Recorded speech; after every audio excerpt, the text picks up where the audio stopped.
this is where things get fiddly. So I'm going to start up my DJI Mimo app, and I'm going to show you how I'm pairing it so that you might learn from my mistakes. So I'm going to turn on the camera.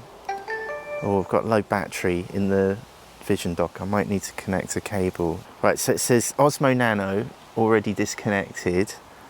Power on camera and place close to multifunctional Vision dock. Where's the camera?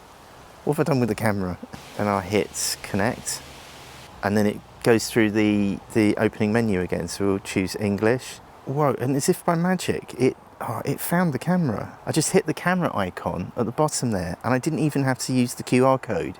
It just found the camera. So if I hit connect, that's incredible. Check verification code on DJI device. Well, that looks similar. So I'll hit accept on the camera. Then we have the terms and conditions where, you know, we hand over everything, everywhere, for all time, ever. Agree. Activate Osmo Nano. Activate your Osmo device when you connect it for the first time to receive warranty. So choose allow access, then hit next. I don't want to show you my email address, but I've hit the activate button. DJI Care, don't want that, I'll skip that. Which is quite a bold move, given how many DJI cameras I've broken.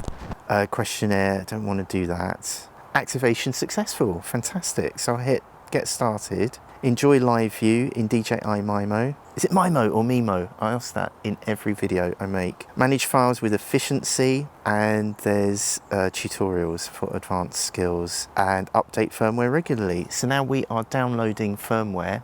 I'll speed this up now to download to 50%. We can choose to install. I'll uncheck this box because I can do it off the mobile. It says device not connected. So I'll hit connect. Now I can continue installing the firmware.